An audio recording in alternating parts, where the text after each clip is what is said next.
to funny places. You meet Dr. Edwin Krupp from the Griffith Observatory and astronomer Carl Sagan. And the imaginative movie makers behind the newest time-traveling science, fantasy, action, comedy, adventure, Back to the Future. Executive producer Steven Spielberg and director Robert Zemeckis. I hope they don't think it's a movie about clocks. It'll be a movie about time. Well, what was the last clock movie that made a profit? I don't know. And who knows? We might just have enough time left after all that to sneak a peek at what's really under here. Sound interesting? Well, then wind your clocks and come with me into the fourth dimension for time travel, fact, fiction, and fantasy.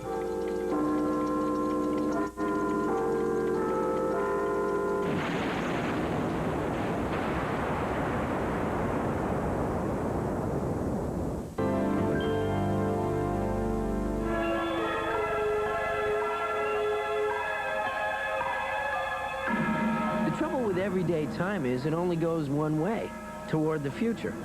And kind of slow at that. Bad news for anyone who's itching to get moving and travel to where we're headed, or to where we've been. If only there were a machine that could kick the clock into high gear. If only there were a couple of knobs to turn or buttons to push so we could speed up time in any direction we wanted. Anything wrong with a Wayback Machine, Mr. Peabody? Merely changing the fan belt, Sherman. I guess we won't be going back into history then, huh? Oh, on the contrary, my boy, we're all set to invade the city of Paris in the year 1874. With all due respect to Mr. Peabody and Sherman fans, a clever dog was not the first genius to create a time machine. That distinction belongs to a clever man. H.G. Wells, the famous British writer. Way back in the 1890s, Wells' short story, The Time Machine, sparked the imagination of readers. And other writers, too. H.G. Wells is, I'm certain, the true father of modern science fiction. I think if H.G. Wells hadn't existed, one heck of a lot of other time machines would never have been invented. Oh, it's beautiful. Remarkable. Very nice, George. Fascinating. What is it? This is only a small experimental model, of course. To carry a man, a larger edition is needed. To carry a man? Where? Into the past or into the future. This is a time machine. In the story, Wells' hero is surrounded by friends who refuse to believe he's invented a time machine. They think he's kidding, or just plain crazy, even though he sends a test model into the future right before their very eyes.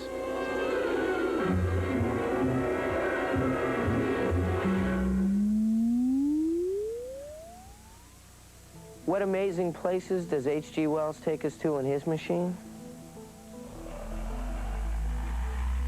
You'll see for yourself a little later on. But before we time travel anywhere, we've got to understand what time is. No, that's not as easy or as obvious as it sounds. Time is all around us, every second of every day. We literally live our lives by it. And yet we can't see it, we can't touch it, and truth be known, we can't even comprehend it, except in the simplest symbolic terms. We speak of time as though it's something real, the kind of thing that you can package and promote and put out in some kind of physical way. But in fact, time is really an abstraction. It's a concept. It's an idea that our brains use in order to do something much more fundamental, and that is deal with the real things that confront us. Those are events. It's events that we find happening around us, and we organize those events in sequence according to a principle that we happen to call time. When I speak of time, gentlemen, I'm referring to the fourth dimension. If you don't mind, George, would you refresh me on the first three dimensions? Suppose you explain it, Doctor. Huh? Oh, certainly. Well, for example, when I move in a straight line, forward or backward, that's one dimension. And when I move to the left or right, 2 dimensions. And when I move up or down, 3 dimensions. Yes, but what is the fourth dimension? Oh, well, that's it. Oh, that's mere theory. No one really knows what the fourth dimension is, or even that it exists. If time truly is the unseen fourth dimension, then when did it begin? Many scientists say time started with the Big Bang, the awesome explosion that created the universe billions of years ago. That's a lot of history to look back on, which is exactly what we do when we gaze into the nighttime sky. Everything we see up there is a delayed image from the past. It takes a second for light to go 186,000 miles. So clearly it takes light some time to get here from anywhere. The farther away things are, in fact, we're looking farther back in time. So like the Andromeda Galaxy, we're seeing that as it looked 2 million years ago. We see the sun as it looked 8 minutes ago, and the moon about a second and a third ago. So an instantaneous view that we have of the entire universe, of the nighttime sky, is really a collection of all of these objects at once, all at different distances, and therefore all at different times. What is time? What is time? Time, as the man said, is what keeps everything from happening all at once. Okay. So the concept of what time is can really be a mind blower, and no one can truly define or describe it. But measuring time, well, that's another story. Although it did take us thousands of years to get our timekeeping act together. It's a good thing we did, too. Without clocks, without watches, we couldn't have evolved at all. We would collide with each other. If man had no timekeeping, everything would happen all at once. We'd plant crops in the middle of the dry season, and we'd go hungry, and we would have all died out somewhere about 1.5 million years ago. Before the dawn of civilization, primitive man's first timepieces were the sun and the moon and the very earth itself. I tell you, I have the vision sometimes of something that looks an awful lot like a chimp, you know, just watching the moon go up. There it goes, once again. There it goes, once again. And somewhere deep in the human past, somebody noticed for the first time that event follows event follows event, and that there is pattern and order and cycle in that. Calendars came first to mark the seasons, for planting, for harvest, for religious rites. Then clocks came clanging along in the 14th century and set the beat for human progress. As we got more complex, so did they. One thing, though. As good as our modern clocks are, they can never, ever be absolutely correct. That's because time itself isn't absolutely constant. It changes in the strangest ways. A man named Albert Einstein made sure of that. And in a moment, you'll see how Einstein's discoveries have opened special doors to time travel in the farthest corners of space.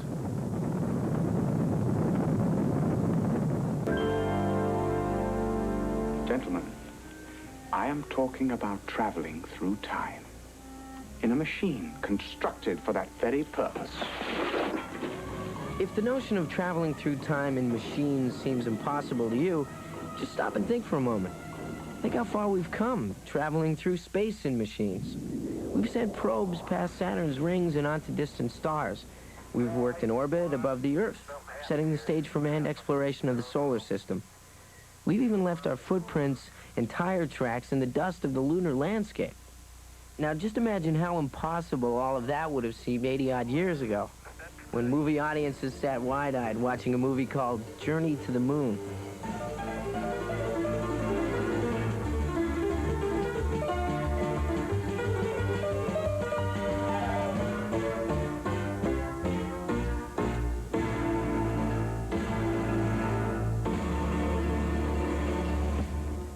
At the same time moviegoers were wrestling with far-fetched ideas of space travel, a young German math whiz was already leaping light years ahead toward time travel. He was Albert Einstein, and his special theory of relativity completely changed our view of how time works. If you leave Earth at the speed of light, he said, if you race out into space near 186,000 miles per second, then time will slow down for you. Not just a little, but a lot. A journey to another star conducted at a speed just below the speed of light would seem to those on board to be taking only a week or two or a month, while in fact anywhere from 4,000 to 5,000 years may be going by. And what did Einstein have to say about traveling at or beyond the speed of light?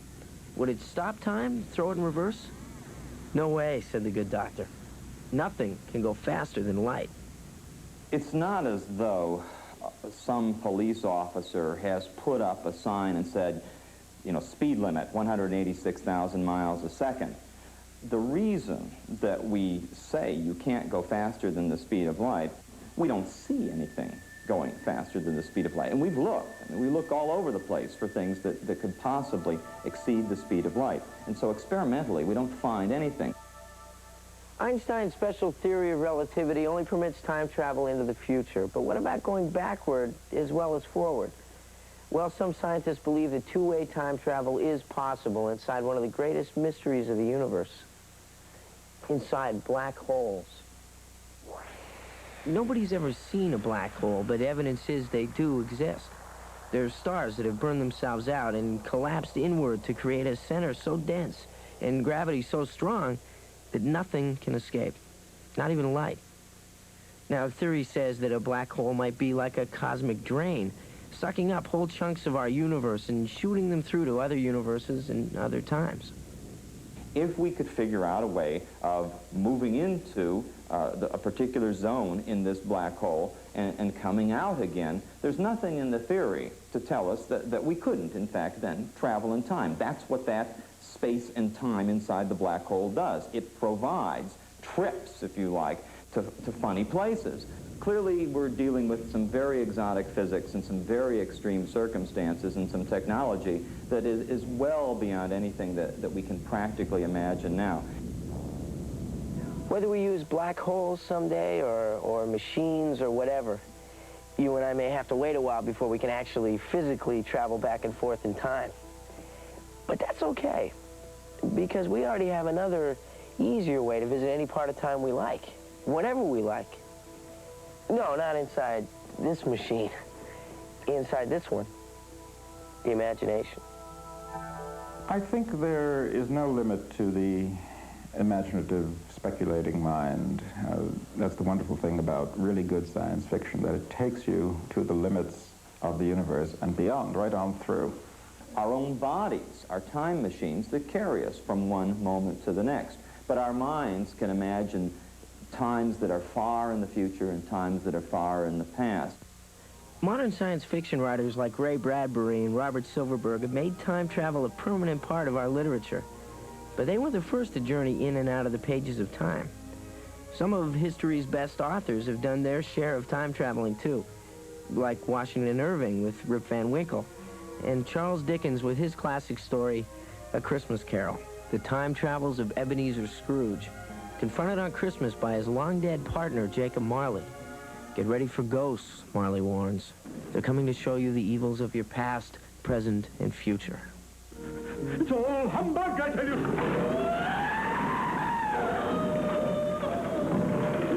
Mercy. Man of the worldly mind, do you believe in me or not? I do. The drifting back in time to look at what happened and to see what mistakes were made. That's essentially a science fictional concept. Are these the shadows of things that must be? Or are they only shadows of things that might be?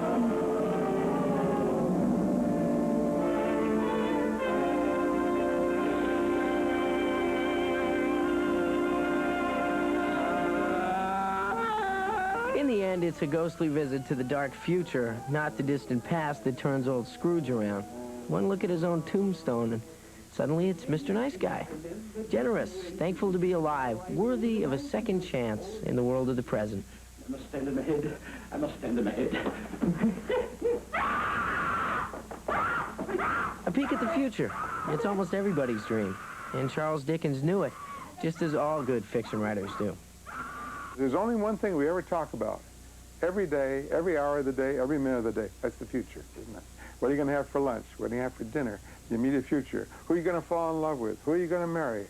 How many children are you going to have? Always the future. That's all we ever talk about. So no wonder science fiction is important. Of all the writers who set our imaginations free to wander through time, one still stands apart from all the others. Our old friend H.G. Wells. And let's face it, he gave us the original literary hardware back in 1895, and it hasn't worn out yet. Just ahead, we'll put the old buggy through its amazing paces. And we'll go to the movies for some time traveling the Hollywood way.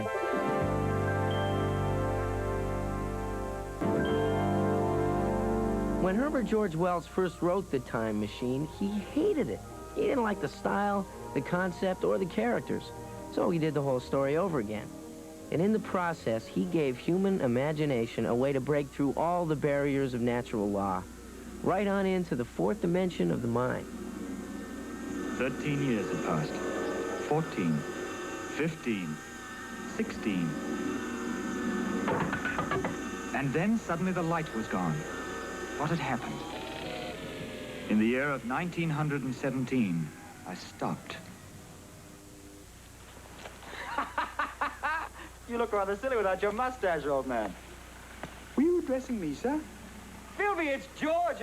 Well, I must say I expected a little more enthusiastic a greeting. I think you're confusing me with my father, sir. Yes, there was quite a resemblance. Were you a friend of father's? Yes, sir. He was killed in the war a year ago. I was, I think, 10 when I came upon this book, and I had learned by then I wasn't going to live forever. I was not going to see the 23rd century, let alone the year 40 million. Wells handed it all to me. H.G. Wells' view of the future was grim, and The Time Machine reflects it. His hero crash lands in the year 800,000 and finds that mankind has become a timid, ignorant tribe. The world is ruled from underground by savage cannibal monsters called Morlocks. There's no happiness ahead for the human race, said Wells. None at all, in the end. Well, it wasn't a pretty picture, but to me it was a revelation. The book itself was a time machine, and I wanted more of that. I wanted to see everything. I wanted to visit the future. If H.G. Wells hadn't existed, one heck of a lot of other time machines would never have been invented. I think each one of us, as we grew older, has tried to do a variation on his time machine. From the turn of the 20th century on, no one needed a crystal ball to predict that H.G. Wells' writings would have a lasting impact on the world. And it came as no surprise when time travel in books soon led to time travel in the movies.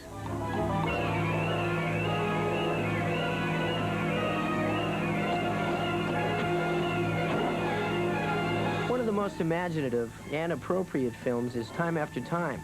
Malcolm McDowell is young H.G. Wells himself, off to the future in his own time machine, in fictional hot pursuit of Jack the Ripper. It's an action thriller that finds Wells 80 years out of sync and smack in the middle of a museum exhibit about himself. Mommy, come over here. Mommy, who's that man? Jason, come away. He probably works here.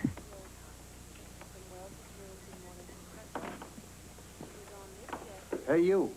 Get away from that exhibit. Where do you think you are? Disneyland? Pardon? What a charming idea that the young H.G. Wells actually has a time machine and uses it to come into our era. And then, of course, to go chasing around after Jack the Ripper. It was all manner of things tied together beautifully. How wonderful for H.G. Wells to have had a chance to see the 20th century of our time. What a glorious gift to him, if we could only have done it. Give me a Big Mac, an order of fries, and a small Coke to go, please. Here. Give me a Big Mac, fries, and tea to go, please. Will you come back with me? Back? Yes. Back to 1893. During his stay, H.G. falls for bank teller Mary Steenburgen, a lady far more liberated than anything he's used to. I'm a 20th century woman. I have a career and a mind of my own. Be reasonable. How am I going to make it in 1893?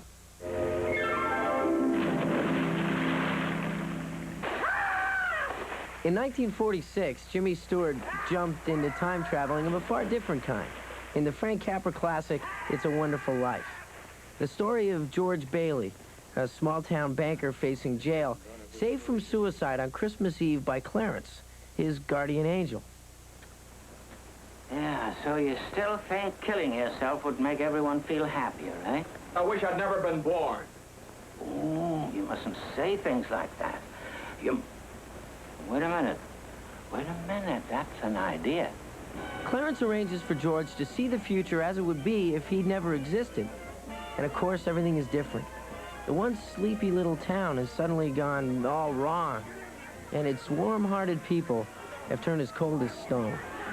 Because without the good-natured George around, the world is a far less happier place to live in.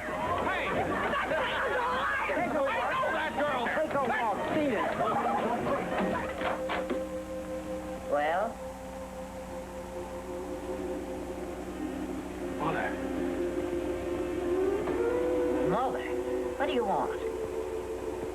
Mother, this is George. I thought sure you'd remember me. George who? George Bailey's trip through time is only make-believe, but the lesson he learns from it is as real life itself. Strange, isn't it? Each man's life touches so many other lives. When he isn't around, he leaves an awful hole, doesn't he? These are powerful mythic concepts. The notion of finding out what has happened while we weren't looking. What happened in places that we never could perceive or never will perceive. That questing notion of moving through the universe, moving through space and time to see what we don't see before our noses. There's just no limit to the fantasy ways movies use to travel through time. Sheer willpower and self-hypnosis do the trick for Christopher Reeve in Somewhere in Time. He's Richard, a 1970s playwright in love with the picture of a 1912 actress, Jane Seymour. Totally obsessed by her beauty, Richard decides to project his mind back in time to meet her. Evening, Miss McKenna. He dresses the part and casts away all signs of present day. Then he locks himself in a hotel room to think his way into the fourth dimension and into the arms of his long-ago lady love. The first thing I intend to do for you... We've already done. Well, the second thing, then. What? Buy you a new suit. I don't understand. Nobody seems to like my suit. How can you blame them? Oh, wait a minute. I think my suit is terrific. Going back to 1912 is hard to do, but staying there is even harder. All it takes to break the magic time-traveling spell is an unexpected reminder of where our hero came from. Oh, yeah, this is the best part. There's a special coin compartment for emergency. Richard. Richard.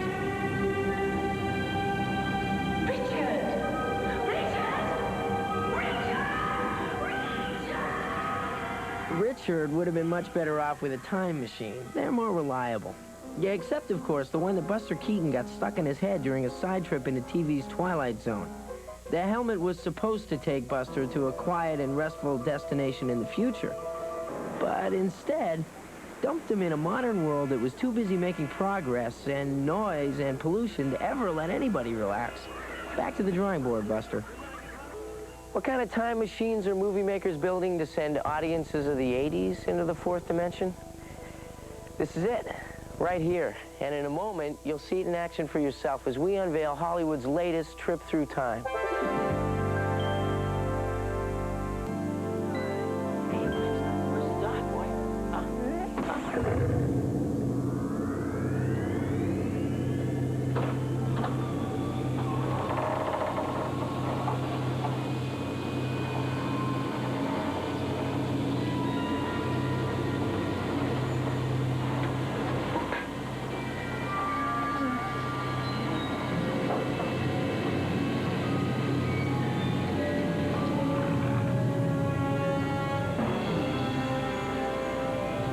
The movie's called Back to the Future, Hollywood's latest time travel fantasy, and comedy, and action-adventure all rolled into one. The story of Marty McFly, a 1985 teenager accidentally propelled back to 1955, where he winds up in high school with his parents, before they were his parents. What are you writing? Science fiction stories. Get out of town. I didn't know you did anything creative. I just think the movie is so rich in story and so rich in sort of, occurrence. It's just got everything in it. It's like somebody brought a big dumpster with good ideas and backed it up and poured them all through my window. I mean, Back to the Future to me is like the greatest Leave It to Beaver episode ever produced. It's got all those great Beaverisms, you know, it's got all those great situations. It is so much of an excursion into the ultimate imagination. If Marty McFly looks kind of familiar, you're right. It's me, back in the fourth dimension, years before I was even born. And how does our hero get to where he's going in time? In this.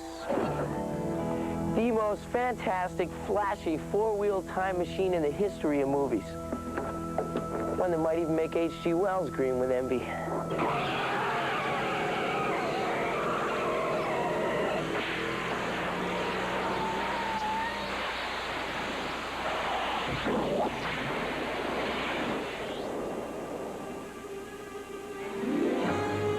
In Back to the Future, the time machine is the homemade brainchild of Doc Brown, Marty McFly's eccentric inventor friend. Behind the scenes, though, in real life, it's a modified DeLorean sports car, the creative work of some of movie-making's best special effects people.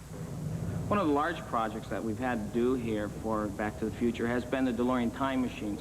We were provided with 3 DeLoreans, and we immediately tore into them, tearing them apart, tearing the rear decks out, tearing the engines out, changing the tires, adding all sorts of electronic parts, glowing bands of neon that dim and brighten. We've got all sorts of LED readouts on the speedometer. We've got the fire that comes out the tires. We've got large exhaust that comes out the vents. All this work is to provide a very interesting vehicle for the characters in the movie to go back and forth in time. We thought if we're going to build a time machine, it should be mobile. So the obvious thing, if you can fit it into, would be to build it into a car. It seemed like a particularly American idea, given our love affair with the automobile.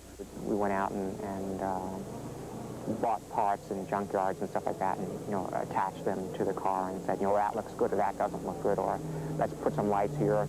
It's very important for us to have it look like Dr. Brown actually built it in his own garage. And that was the key, is that we wanted to look homemade.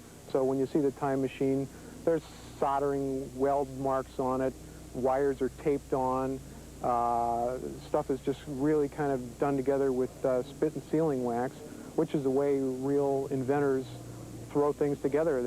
The whole idea was to make Doc Brown's DeLorean look a little dangerous, even though it really wasn't. I mean, we're talking movie magic here, and blasting back 30 years through time is supposed to be a very serious, risky business. Or is it? Okay, here's what I want you to do now. I want you to look like you're really nervous. Okay, so you look out that way. See? That way. That's right, that's right. You're looking out there, and your motivation is that you're about to go back into time. Got that? Good. Okay. Here we go.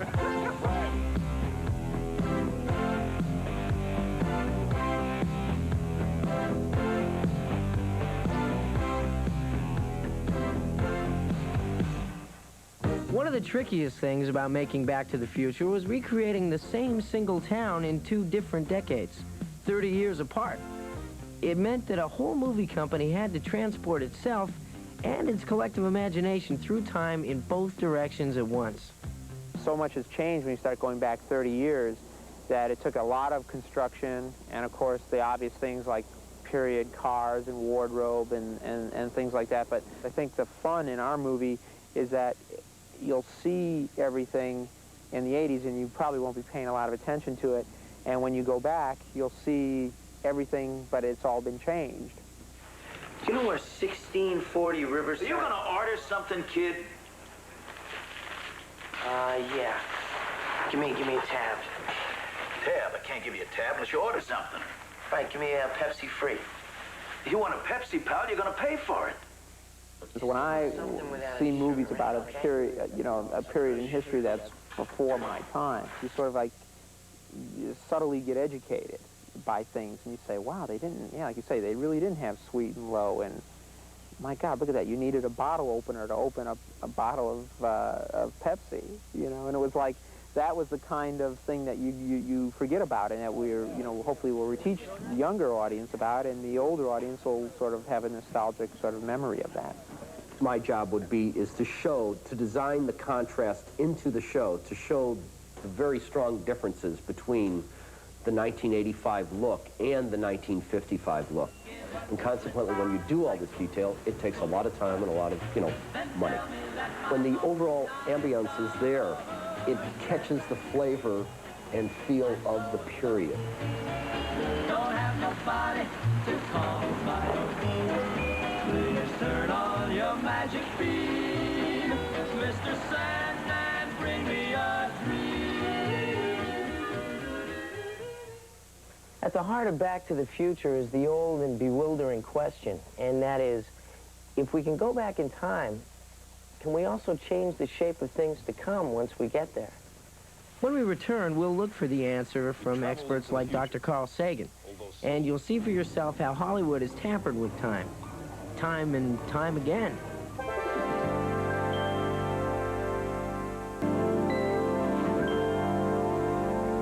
Heads up, green deck, land aircraft. My God.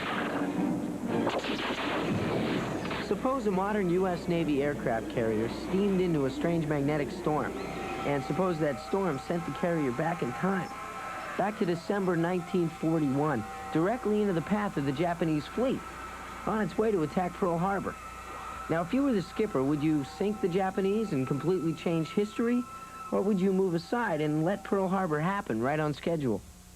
That's the classic time-traveling dilemma Kirk Douglas, James Ferrantino, and Martin Sheen confront in the sci-fi adventure movie The Final Countdown. Every man on this ship knows that we have radar and visual contact with the Japanese fleet approaching Pearl Harbor on December the 6th, 1941.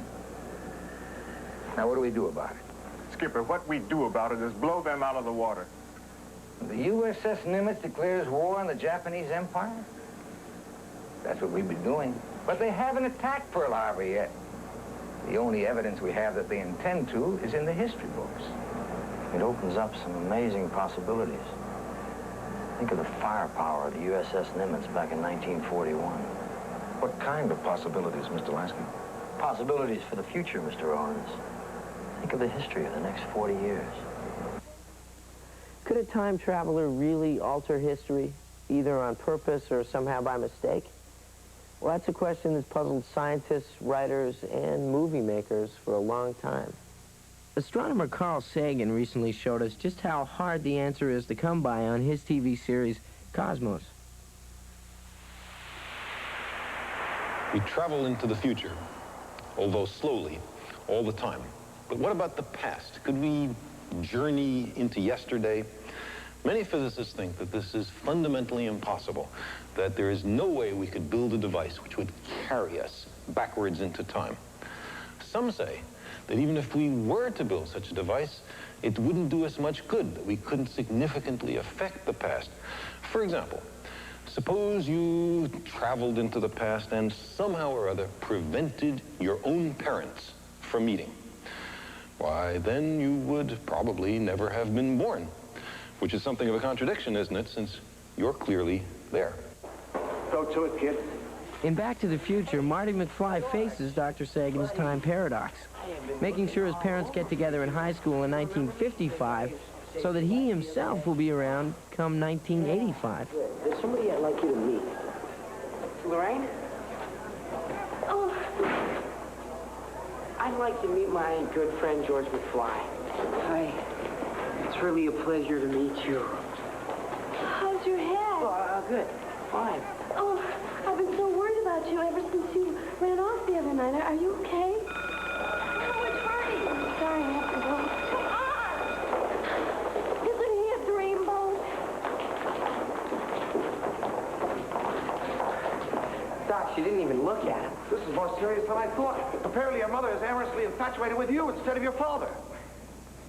Whoa, wait a minute. Doc, are you trying to tell me that my mother has got the hots for me? Precisely. A small change in the past might have colossal consequences in the future. And the time machine parable showing the small changes leading to great changes through tinkering in the past is a valuable thing for us to know and to ponder. Harry Bailey broke through the ice and was drowned at the age of 9. That's a lie. Harry Bailey went to war. He got the Congressional Medal of Honor. He saved the lives of every man on that transport. Every man on that transport died. Harry wasn't there to save them because you weren't there to save Harry.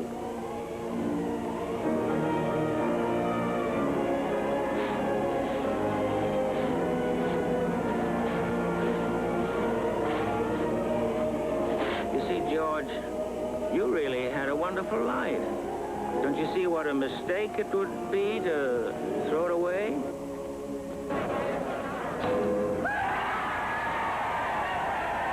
In the movie version of Mark Twain's Connecticut Yankee in King Arthur's Court, a little tampering with the past saves some valuable heads for the future.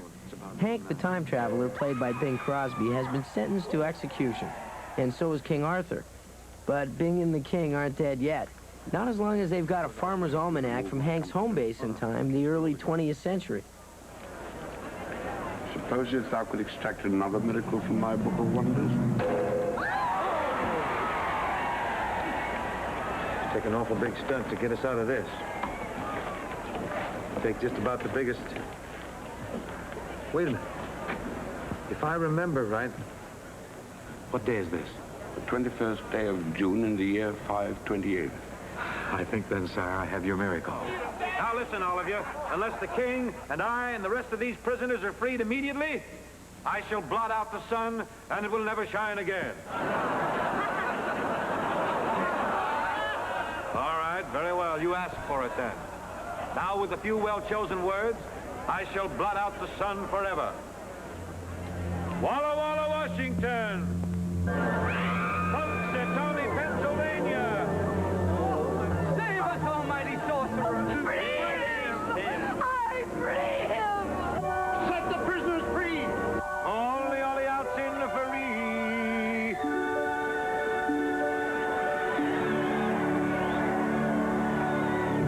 It's obviously everyone's fantasy to say, boy, if I could go back in time, I could really rule the world. I'd know everything that was going to happen, and I could do anything I want. I could set myself up as a god. Knowing what history is before it happens can go a long, long way towards saving your skin when you travel through time. And Back to the Future proves it. In 1985, Marty McFly takes his skateboard for granted. But when bullies are out to beat him up 30 years earlier, it's a different story. Skateboards don't even exist yet, until Marty discovers he'd better invent one, and fast.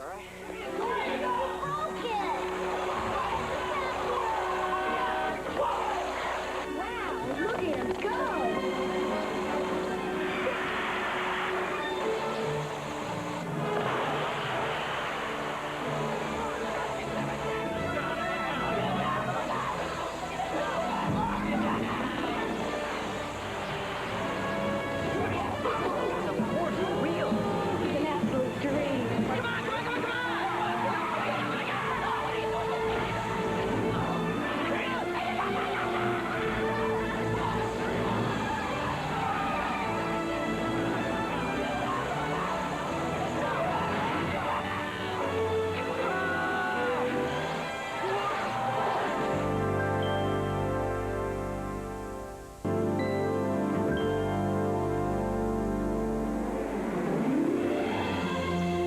Pretty smart bunch, we human beings. We've learned how to cross space with our math and our engineering, and slowly but surely we're learning how to move across time as well. First with our minds, our imaginations, our books, our movies, and our dreams. The ones we share with the H.G. Wells and Einsteins of the world.